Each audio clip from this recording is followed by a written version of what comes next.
Hi, my name is Jeff Walters. I'm a director here at K3 Legal in the property and construction sector. Today I want to talk about aspects of entering into a construction process. The first thing that you'll want to do in a construction project is to assemble a quality project team, a good project manager, good lawyer, perhaps a good quantity surveyor. You may also want to consider early contractor engagement. Early contractor engagement will allow the contractor to participate in the design process and possibly achieve cost savings and more clever solutions to the building project. One of the major problems that we see with construction contracts is situations where the design is not properly developed before the contractor is engaged, or where the principal makes significant design changes. This will occur after the contract has been let, and it will cost significantly more money because the contractor has no competitive tension when it comes to setting the pricing. When you issue your request for tender, make sure that it's a comprehensive document. We have seen many problems when contractors have tendered, but the request for tender failed to include the contract conditions, failed to include the requirements for the likes of contractor bonds, liquidated damages, and as a consequence, the contractors have been able to renegotiate those points after the tenders have closed. Make sure that the request for tender includes the contract terms and any special requirements like contractors' bonds or liquidated damages.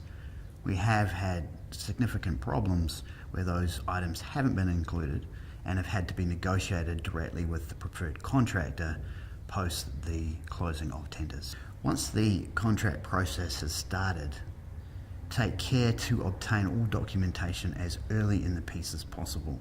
All certificates, producer statements, as-builts, etc. Typically these are left to the end of the project, where there's more likely to be a dispute with the contractor or subcontractor over price. These documents are then held as leverage in order to get the principal to acquiesce in order to get co-compliance. Variations and extensions of time claims are probably the single most fruitful area for dispute in a construction process.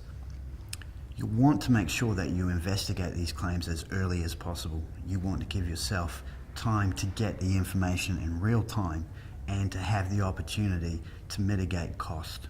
You should ensure that your construction contract does not allow for payments for materials that are off-site, at least unless there is an off-site materials agreement and you have inspected the goods at the supplier's factory.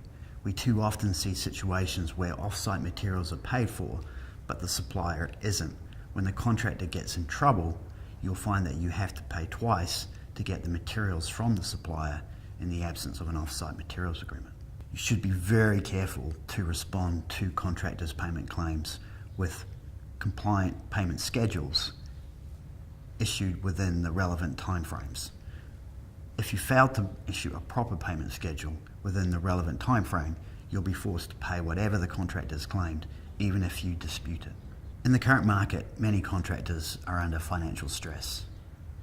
You should be monitoring the creditworthiness of your contractor. You should ensure that your contractor is paying its subcontractors. If your contractor starts making significant claims, this can be an indication that it is suffering from cash flow problems. You should watch to make sure that your contractor is on site and fully resourced. If the contractor is not on site, this may be an indication that it is spread too thin. You should keep a clear record of correspondence with the contractor.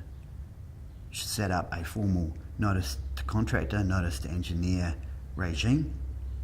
You should make sure that you keep minutes of all site meetings, all progress control group meetings. In the absence of this kind of information, many contract disputes become a he said, she said affair.